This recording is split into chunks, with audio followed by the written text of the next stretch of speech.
아이 같은 심정으로 이러한 제목으로 함께 말씀을 나누려고 합니다. 요즘 한국 신세대 부모들에게서 뚜렷이 볼 수 있는 성향 가운데 하나는 방임주의적 교육이라는 그러한 기사를 보았습니다. 미국인들이 한국인을 객관적으로 바라보고 평가한 글 가운데 한국에서 15년 살았던 영국 타임지 한 기자는 말하기를 한국인을 말한다. 이러한 글에서 이렇게 표현하는 것을 읽어봤습니다. 한국 아이들은 끊임없이 응석을 부린다. 특히 남자아이들은 원하는 일을 위해서만 참지만 기다리도록 교육을 받지 않았기 때문에 어른이 되어서도 모든 것을 자기 마음대로 즉각적으로 하기를 원한다. 아이들은 충동적이고 단기적인 일에 몰두하고 하는 일이 마음대로 되지 않으면 성질을 부리곤 한다. 서구인들이 보기에 한국의 부모들은 아이들에게 지나치게 관대하다. 이것은 한국의 미래를 위해서는 불행한 일이다. 이러한 말의 기사를 옮겨놨습니다. 또 일본 사람 이키하라 아모르는 한국 아이들은 온상 속에서만 자라는 떡잎으로 보인다라고 표현했습니다. 그런 말하기를 나는 어렸을 때에 어쩌다 친구랑 싸우고 집에 돌아가면 어머니는 어김없이 내 손을 잡고 그 집을 찾아간다. 그리고 상대방 집을 찾아가 조건 없이 사과를 해야 했다. 내 입술이 찢어졌든 터졌든 그것은 아랑곳하지 않으셨다. 그리고 나서야 어머니는 내 상처를 치료해 주셨다. 일본에서는 아이들을 키우는 부모 대부분이 이러한 식이다. 한국에서도 아이가 싸우고 들어오면 상대방을 찾아가는 것까지는 똑같다.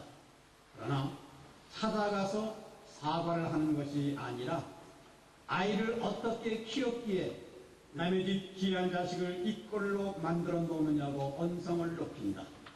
그래서 아이 싸움이 곧장 어른 싸움으로 번지곤 한다. 이러한 부모 밑에서 자란 아이들은 자기 행동에 책임을 져야 한다는 것을 배우지 못한다.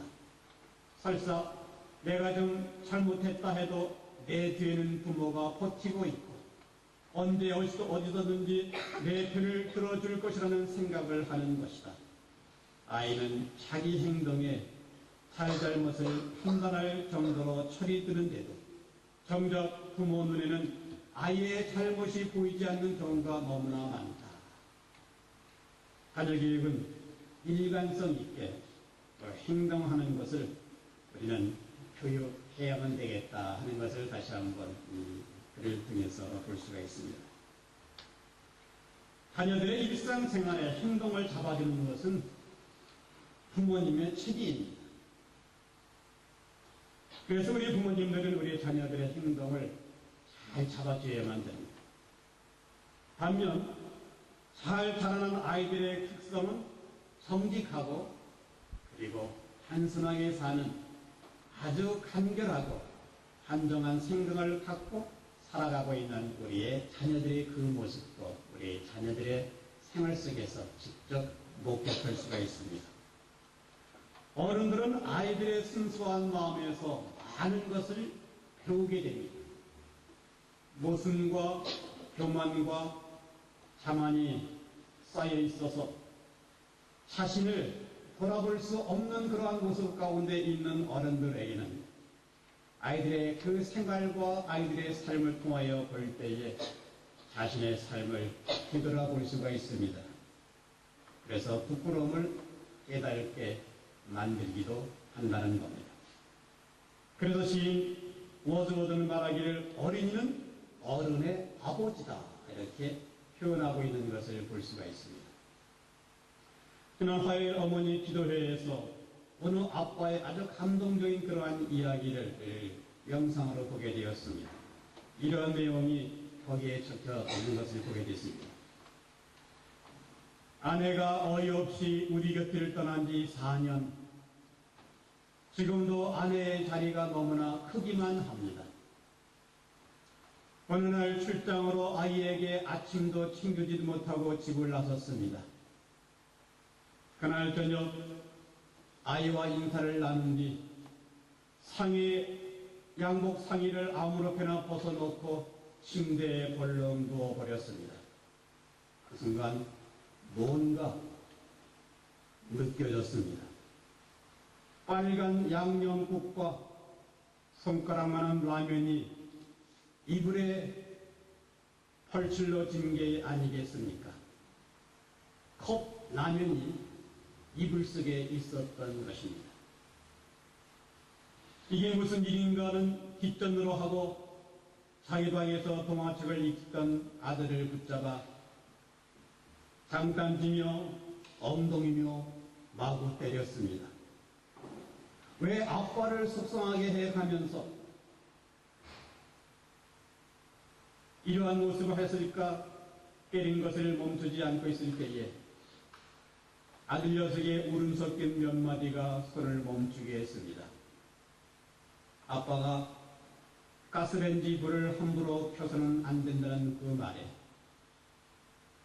보일러 온도를 높여서 뜨거운 물을 컵에 담아 부어서 하나는 자기가 먹고 하나는 아빠를 드리려고 아빠가 오면 그것이 식을까봐 이불 속에 넣어둔 것이라고 말했기에 가슴이 메어왔습니다. 아들 앞에서 눈물 보이기 싫어 화장실에 가서 수돗물을 틀어놓고 물었습니다. 1년 전 글이 있고 난 후 저 나름대로 엄마의 빈자리를 채우려고 많이 노력을 했습니다. 아이는 이제 7살이 내년이면 합격할 나이죠. 얼마 전 아이에게 또 매를 들었습니다. 일하고 있는 회사로 유치원에서 전화가 왔습니다. 아이가 유치원에 나오지 않았다고 합니다. 너무나 다급해진 마음에 회사의 조퇴를 맞고 집으로 왔습니다. 그리고 아들을 찾았죠. 동네를 잊었듯 이것저것 뒤지면서 아들의 이름을 불렀습니다. 그런데 아들은 혼자 놀이터에서 놀고 있더군요. 집으로 데리고 와서 화가 나서 마구 때렸습니다. 하지만 단 한 차례 변명도 하지 않고 잘못했다고만 빌더군요.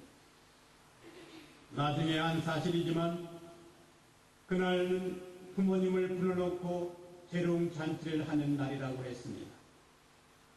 그 일이 있고 며칠 후 아들은 유치원에서 글을 배웠다고 하루 종일 자기 방에서 꼼짝도 하지 않은 채 글을 써대고 있었습니다. 그리고 1년이 지나고 아들은 학교에 진학을 했죠. 그런데 또 한 차례 사고를 쳤습니다. 그날은 크리스마스 날 일을 마치고 퇴근을 하려고 하는데 한 통의 전화가 걸려왔습니다. 우리 동네 우체국 출장소였는데 우리 아들이 주소도 쓰지 않고 우표도 붙이지 않은 채 편지 300통을 넣는 바람에 연말 우체국 업무가 지장을 취하여 죽는다는 그런 전화였습니다. 그리고 아이가 또 일을 저질렀다는 생각에 불러서 또 매를 들었습니다. 아들은 그렇게 맞는데도 한마디 변명도 하지 않은 채 잘못했다는 말만 하더군요. 그리고 우체국에 가서 편지를 받아온 후 이 일을 불러놓고 왜 이런 짓을 했느냐고 하니 아들은 울먹이며 엄마한테 쓴 편지라고 순간 울컥하며 나의 눈시울이 빨개졌습니다. 아들에게 다시 물었습니다. 그럼 왜 한꺼번에 이 많은 편지를 붙이냐고. 그러나 아들은 그동안 키가 닿지 않아 써오기만 하다가 오늘은 우체통에 가보니까 손이 닿아서 다시 집에 돌아와 편지를 다 들고 갔다고 합니다. 아들에게 무슨